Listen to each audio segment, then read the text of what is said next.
Jesus did in his ministry. And there is no way I can remember all the things, as I am A, still studying, but B, there was so much that he did that probably, most likely, it was not even all recorded, all right, because there were just so many things. But I am passing out a couple of sheets of paper on your table. Let me explain. You're to share them with your table, okay? Because budget's tight and it was photocopies. All right. So we have the picture. I want you to look at the map. Just kind of look at it together, because a lot of the things, I'm a visual learner, and I like to know what it is that we're talking about. I like to be able to see it. I don't know if I can put it up on the screen. No, I can't. Okay. But if you look at this sheet, I want to go ahead and identify a couple of things on the colored map. So look at the colored map. All right, first, I tell you what, first, I want to have a little pop quiz, and I know Mary Beth will have all these answers. Okay, can anyone tell me where Jesus was born? Bethlehem. Can anybody tell me, as a little boy, where he was raised? Very good. Okay. Can anyone tell me where he lived in his adult ministry? Nope. It kind of, in the beginning, when y'all came in here for dinner, I had it up on the board. Well, okay, he was up there. Okay, but when he was on earth and he was an adult, okay, and he had a home, he lived somewhere, and it wasn't Bethlehem and it wasn't Nazareth. Where did he live? It kind of shares the same name of why you're here. Capernaum. He lived in Capernaum. Okay. I know, right? All right, so there's a lot to be learned. Okay, so look on your sheet. That's what I want you to find. Okay, I want you to look in the Judah section of green, okay? I want you to find Jerusalem. Do you see it? It's underneath the squiggly line. It says Judah, and then it has a little squiggly red line, and Jerusalem's right there. Do you see it? All right, and then I want you to find Bethlehem. It's kind of under it and to the right. You see that? Okay, that's where he was born. Everybody found it? I'm sorry I don't have it on the big screen. All right, now look up there where it says Galilee. You see that big, bold, black words, Galilee? I want you to find the word Nazareth. It's kind of right to the left underneath it. And then go up about 2 or 3 words, and there's the word Capernaum. You see that?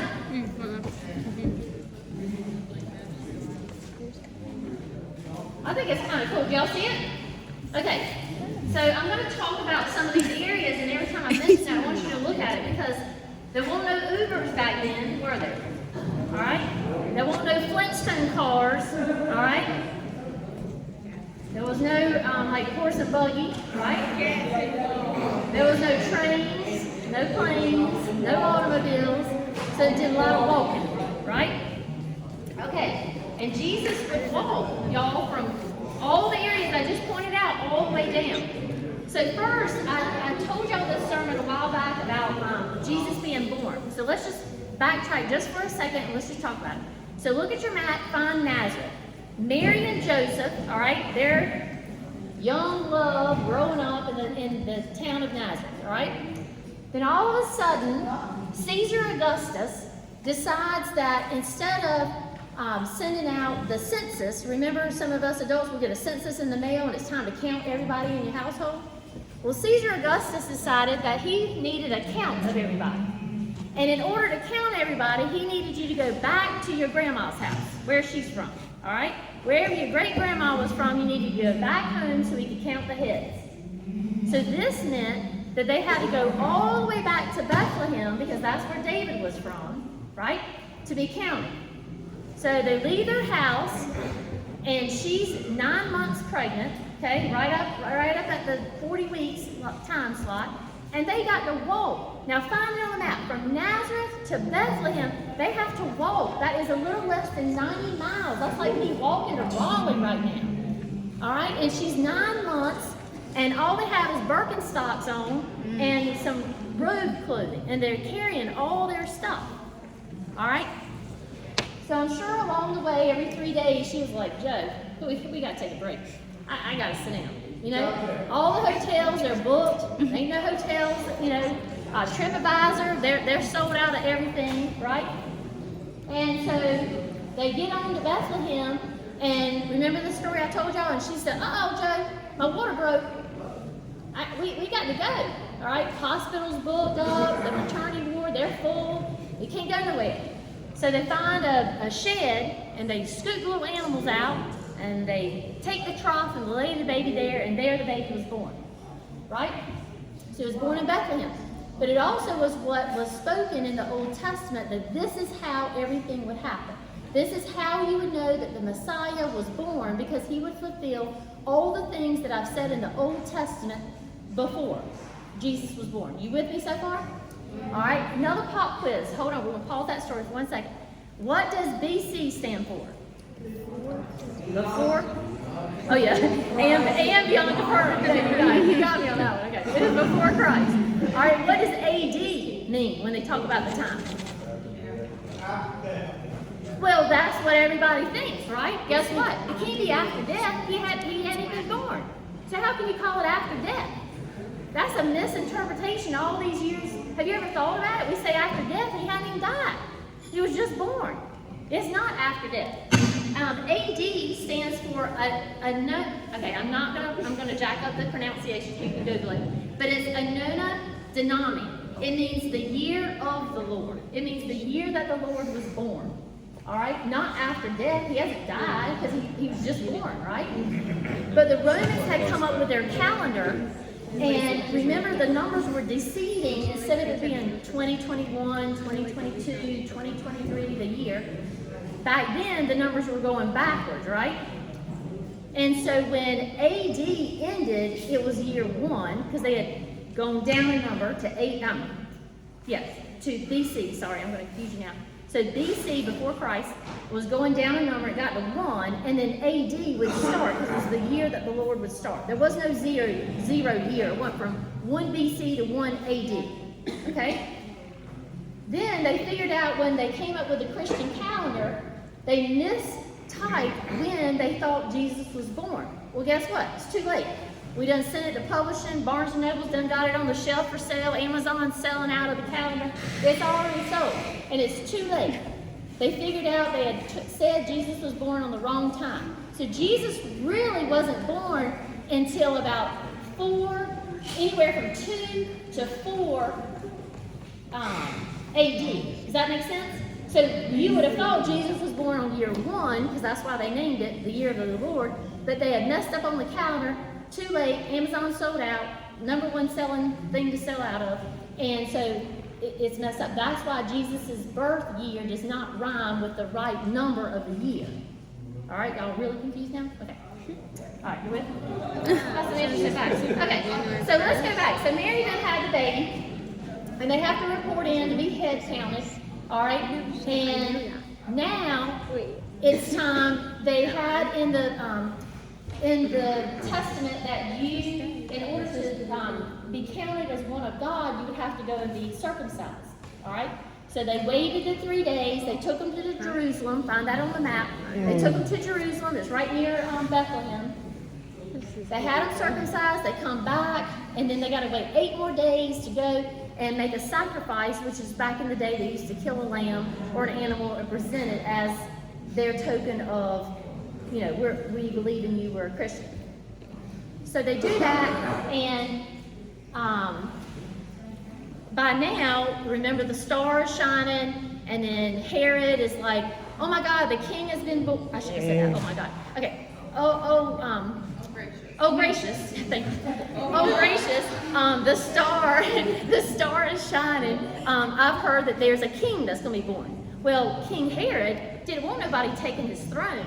And the whole thing about Jesus was all misinterpreting the fact that he was king of the kingdom up here, and everybody on the earthly earth thought that he was trying to take somebody else's job. That's basically what the whole New Testament sums up, about the misinterpretation of what was happening. All right? So Herod says, by the time everybody's walked to go find the star, to find Jesus, to prove he's the Messiah, all that stuff, by now, years maybe have gone by. So to protect Herod from getting the throne taken away, okay, so this is his throne. He's sitting up here in this nice chair. He's got grapes being brought to him. He's got girls fanning him. All right, he's the king. Well, he's scared this baby, Jesus, is going to come and take him off this throne. And he's like, oh, no, I'm going to defend this chair. I'm going to fight for this chair. I tell you what, any little boy, remember the story, any little boy, go out there and kill him under the age of 2. That way I'll wipe out all the people that could have been the Messiah so nobody will come and get my throne. Well, word got sent to him, to Mary and Joseph, that the king had ordered for all the little boys to be killed and they needed to leave. You need to run to Egypt. So they went to Egypt for a year. King Herod died, okay? And they've been told it's time they can go back home to Bethlehem. Or they're like, okay, well, I guess we'll pack up our stuff and we'll call, transportation to come down here and help us get all the stuff up there. Well, then they hear that Herod's son is now king. Oh, Lord. Well, if son is now king, this can't be any better news. So they decide to go back up to Nazareth, find that again, remember, that's where they were originally from. So they pack up all their stuff, they move back to the hometown. Now, Nazareth is kind of like your Hickville. It's kind of like Lizard Lip. Remember the show? Ain't nothing good coming out of Lizard Lip, okay? That's kind of how the people felt about Nazareth. There can't be nothing good coming out of Nazareth. That's why a lot of people started to doubt, how could the Messiah ever come out of Nazareth? Because, what comes out of Nazareth, all right? It's like, what comes out of Eden? I don't know. I mean, I'm just kidding. For everybody in here from Eden. Or Grimes, or they say go back to Grimes, So it's kind of like that. Well, Jesus is young, all right? He's not performing any miracles at age, 2 and 4 and 7 and all that. He's just a normal boy. Joseph is a carpenter. He's out there building houses. Mary's in there cooking pies and chicken pastry and lasagna and getting all that stuff ready. And so usually around the age 13, when the Passover comes, they're to head all the way back down to Jerusalem, all right? All the men age 13 and over are required to go to the temple in Jerusalem and celebrate the feast. All right, there's many feasts, but they're required to go. Well, Mary still travels with them, but the women have to kind of do their own private little, book club thing over here, all right? Because all the men are going to be at the temple. Well, at age 12, you can get by. Nobody's checking IDs at the door. So Jesus goes with his father to Jerusalem to the first Passover. All right? Well, that's when and usually are there for about a week. So they're about there for a week, doing everything they have to do for the feast, and it's time to pack up and go. Now, by now, remember, Jesus is 12. Mary and Joseph, they done had some more boys. They had 4 more boys, 2 more girls, all right? So they got a little Brady Bunch going on, all right? Well, they pack up the van and they start heading back to Nazareth. They get all the way there. They unload the car, all right? They're putting everybody to bed, doing the bed check. And, where's Jesus? Where'd that boy go? Everybody's looking outside, calling the neighbors. You see Jesus? I ain't seen Jesus. Where? Checking social media if he's posted with his location anywhere, okay? He's not on Snapchat. I don't know where Jesus is. Got to load up the car again. We got to drive all the way back down to Jerusalem. We done lost Jesus. About like some Home Alone movie. You seen the Home Alone movie? Mm-hmm. They leave that little boy at home. Same thing happened, all right? They're freaking out, trying to figure out what happened to Jesus. They get down there, and where's that boy? He is standing in the temple teaching the teachers who were supposed to be teaching them, and he's answering the questions. Now, this part I love. Now, you're going to hear Jesus get some little sass. This is the sass part. So Jesus standing there talking to the teachers, and Mama, Mary, Mama walks in, and she said, boy, what are you doing? You know you were supposed to be in the car. We done driven all the way back home and had to come all the way back. And he said, what did he say? He said, you knew where I was. I was here doing the work of my Father. Sass. Do you hear that sass he gave his mama? He told her to mind her business. He was doing what he was called to do. So she said, boy, get in the car. All right, so they go on back up to Nazareth. That was the only thing he did, all right? Now, fast forward a little bit more, it's time to attend somebody's wedding. Everybody been to a wedding? Okay? All right? Guys, be ready. Y'all go ahead. And so everybody's been to a wedding. All right, I have some helpers that are going to do something. Y'all just stay in your seats, okay? They're going to come to your tables. Now, you've been at a wedding before, and have you ever had like the punch at a wedding? Woo, that's some good punch. And good cake, wedding cake. I love when they cut the cake. Well, what happened at this wedding was they had wine. That was very customary to have wine, right?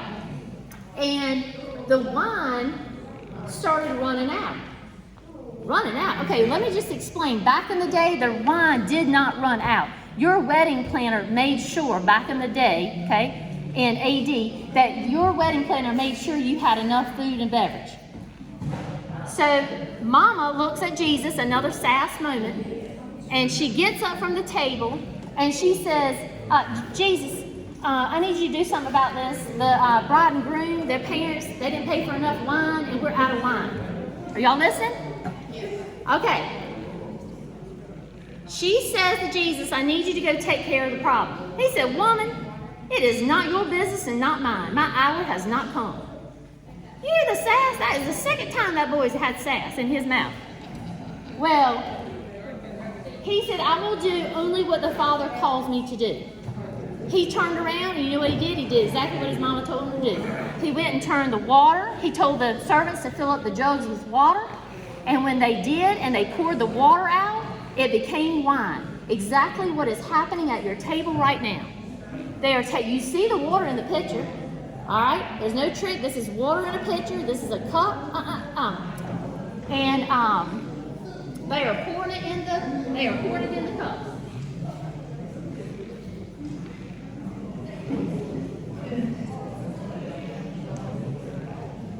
All right, so that is, and so I wanted to simulate. You can use the stirrers to kind of stir it up, all right?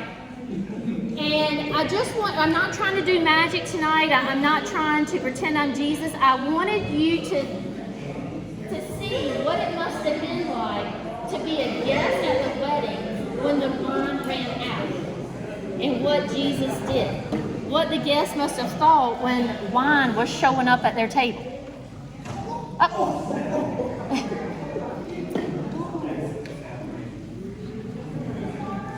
There might be something in the kitchen, not sure. All right, I'll give y'all just a minute to.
I did not serve you wine, all right? It is okay to drink.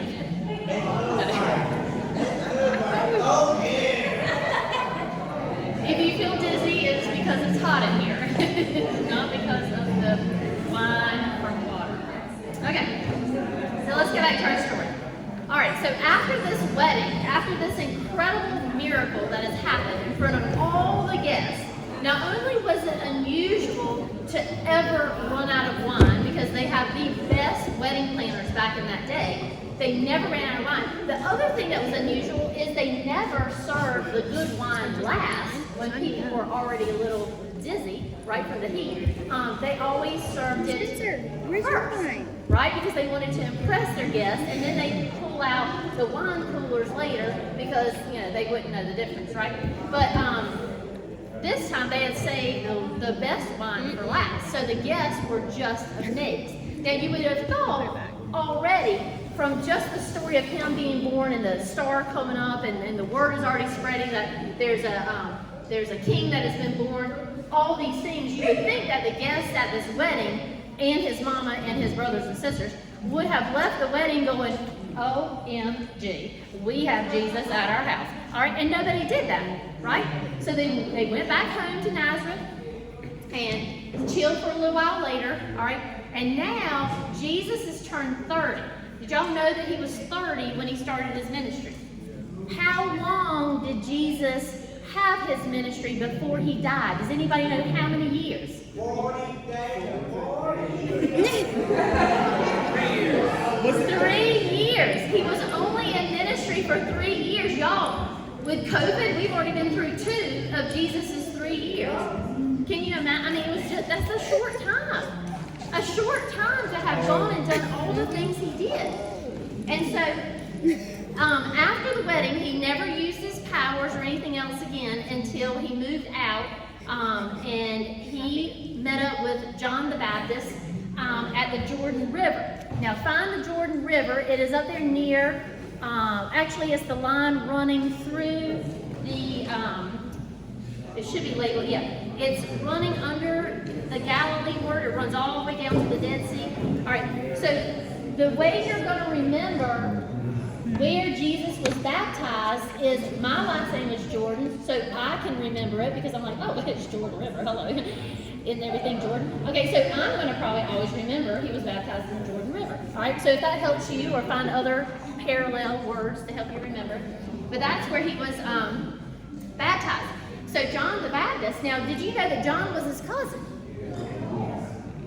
All right, because Mary's sister was the one that had John the Baptist, right? And he was only 6 months older than Jesus. All right, and Mary went there with her just being 3 months pregnant, just a little tiny, like full-bellied pooch. She went to help her, through the end of her pregnancy until she gave birth to John the Baptist. All right, and John was put here to set the way for Jesus' coming. That was his whole purpose. I've got to go out and make sure everybody knows that the King is getting ready to be born. Jesus is the Messiah, is getting ready to be born, and I've got to make the way and make sure everybody knows. You've got to repent, you've got to be baptized, and get ready. And then here comes Jesus, right? So he walks up to the Jordan River, John's baptizing, and he sees Jesus. What time does this end? 7:30, okay. Sorry, I had a moment. He sees Jesus. I see Jesus. He sees Jesus. Okay, he's baptized. All right. So he gets baptized, and John the Baptist is in the middle of, dunking somebody, and he looks at him and he's like, "Yo, like everybody, this is the guy we've been waiting for. All right, this is the one. This is the King. This is the Messiah." So Jesus goes up there and he wants to get baptized, and John's like, "Who am I to baptize you? Like, hello, shouldn't you be baptizing us?" And Jesus said, "No, I need to be baptized. It's part of the process." So he does that, and John already has some followers. He's already got some BFFs, right? He's got some people on fast speed dial on his phone. All right, best friends sitting there at the table. And he's already like, "Hey, y'all, you need to follow this guy. Like, thank you for follow me and come to my concerts and stuff, but you need to be following this guy." So people start following Jesus, and Jesus runs off. He's like, "Well, hold on, I got to go in the desert, I got to pray." And that's where he's tempted by the devil, right? And the devil's like, if you're God's son, then he'll probably save you. So I tell you what, why don't you jump off this cliff? He'll just come down and an angel will just pick you up and just bring you back up, where you're supposed to be. And he said, "No, I don't have to tempt my daddy, because my daddy said to trust him, to believe him." And so the devil tests him with a couple of other things. He tests him about his pride. tell you what, Jesus, if you are the Messiah, why don't you take these stones and turn them into bread? And he says, he tempts him about throwing himself off the rock. But he says, no, the Father has already promised all these things, and so there's no reason to test my Father. And so then after this, the angels come and they minister to the Lord. So what people thought was that that the Messiah that was coming, they're waiting for Moses to come back to life, they're waiting for Elijah. You know, they just didn't think anybody was going to come out of Nazareth. So let's see here in my notes where we are. Okay, so then he goes, he returns back to Capernaum where that wedding happened, right? And even his brothers did not believe him. Then he went to Jerusalem. Look back at the map. He goes back to Jerusalem. He's in the temple. People are in there selling. They've got like the food trucks there, and they're selling some T-shirts and they're selling some stuff. What would it be like if you were inside of the chapel trying to go to church on Sunday morning? Okay, not out here in the foyer, but there are people right at the door where you're getting ready to take a seat at the pew, and you got food trucks everywhere, and you got people trying to sell T-shirts and pins and badges, and wouldn't it be distracting? And this is why the Lord was so upset. This is why Jesus was so upset. You have messed this up. This is a sacred place. It's a holy place. You're not supposed to have food trucks happening in here and selling books and all this, and book signings and all this stuff right here where I'm trying to sit down and listen to the Lord. That is why Jesus cleansed the temple twice. This kept happening. And the people that were selling stuff, you know them Shark Tank people, they say, Madison, you want this cup? I say this cup for 50 cents. But I tell you what, it cost me 50 cents. So hold on a minute. Yeah, this cup's $2. And people were buying it because you had to buy an animal to sacrifice. You had to buy them T-shirts. You had to buy some food. They were pocketing the change. And so the Lord didn't like the fact that, A, they were in the church where it was supposed to be the holy, sacred place, having yard sale, basically. And then he didn't like the money changers who were flipping the money hand over hand, making it, and then pocketing it. That's the reason he was so mad. So I'm going to speed this up because I'm running out of time. I had like 15 pages of notes, but let me just sum this up. So he goes back and forth from Jerusalem to the feast, back up home in Capernaum. He goes to Nazareth, to Capernaum, to Canaan. He goes all those places, and every time he goes and tries to tell them he is Lord, the priests and the scribes, they had written down what was the law on this like rolled out scroll. And on the rolled out scroll that Moses was given with some commandments and things like that, these scribes and people like that would look at it and say, I tell you what, we're going to add 100 more amendments to this one thing. So if they said wear green on St. Patrick's Day, I know that is not in the Bible, but wear green on St. Patrick's Day, then the scribes would have come up and said, okay, well, the green's got to be only a shirt, it can only be made of cotton, it has to be 3/4 inch sleeve, it has to be a crew neck. The Lord didn't say all those little tiny things about every commandment. They started putting stuff in there. They tried to say, okay, now this sounds gross today, especially after we just left COVID world, but they had a rule that you had to wash your hands before you eat. Okay, we all do that, right? But back in the day, Jesus and the disciples would sometimes not wash their hands, and so the people of the law would try to come, and they were trying to find one little thing that Jesus did. Oh, you didn't wear a green shirt, that was 3/4 inch sleeve. Yep, we got to arrest him. All right, and Jesus is like, these are man-made rules. This is the stupid little things they kept doing the whole time. And they came up to him and they were like, so I saw you didn't wash your hands for dinner. Okay, well, that's not God's law. Well, let's see, what else did you do? And they kept coming up with all these little things that he was doing. And they would try to arrest him, right? Finally, he has ticked off everybody in the whole South area. Okay, nobody in the South likes him, but just a couple people. A couple people on Facebook, not a big follower group.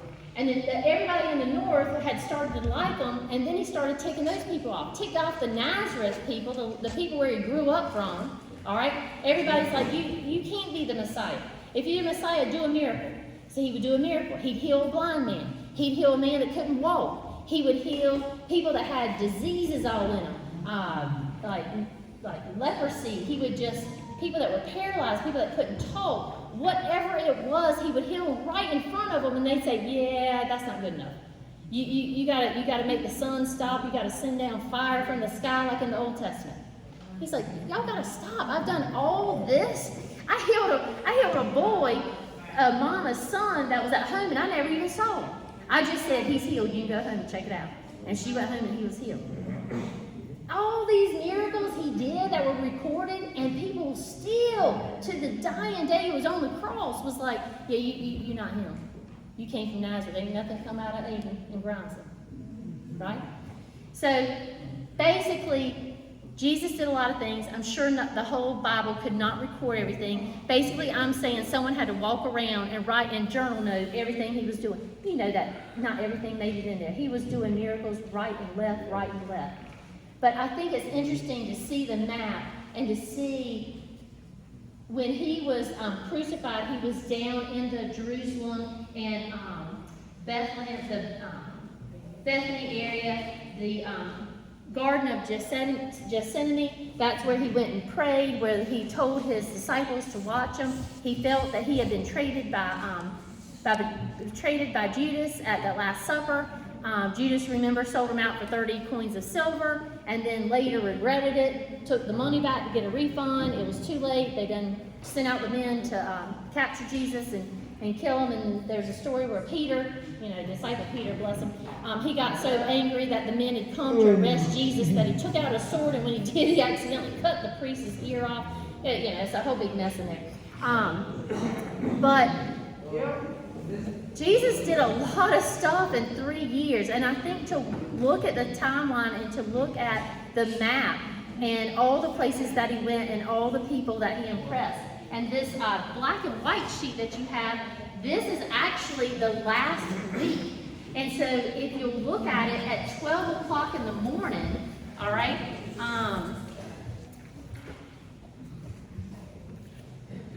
he is already with Pontius Pilate. Pontius Pilate was the 5th governor of Rome. And so if you look at your map, he was the governor over Judea in green down there. I think I said Judah earlier. I meant to say Judea. Sorry. And then the king of Judea. All right, so he goes before Pilate, and the people are like, yeah, you need to crucify the Lord. And Pilate's like, what did he do? Well, tell me something he did that's worth crucifixion. He's like, yeah, I can't find anything. So then they sent him over to Herod. Now this is the son of Herod, one of the descendants of Herod. The first Herod I talked about had already died. This is a different Herod. And they want him to die. So they sent him back to Pilate, and he's like, all right, whatever, we'll crucify him. And he was crucified between some people that were in and out of jail all the time, stealing, robbing, thieves, all this kind of thing. So by 9 o'clock, it begins that he's with the 2 thieves. You read that. He's got the vinegar to help with the pain. He says he doesn't need it. He cries out to his father. He actually cries out to his father 7 times. Darkness comes at 12 o'clock lunch. All right, darkness comes. He's up there on the cross, and around 2:25 to 3 o'clock, if you'll flip your page over at 3 o'clock, this is when we think that he actually died. Then the earthquake, and then by 3:01, the light returns, and everybody's like, oh my gosh, I think that was the Messiah. And so then they go and they bury him, right? And prepare his body for burial. They bury him. And after 3 days, they come back and we'll talk. My next talk that I'll do next month will be about the Passover and all that kind of stuff. But I just thought it was really cool, all the things that I'm studying. And there's no way I could sum that up. We ain't got all that time. And there's so many things I missed that probably should have been mentioned. But I think it's pretty cool to see the map and then just visually put it together. All right? Y'all have any questions? Good. I may not have an answer. Okay. Okay. All right. So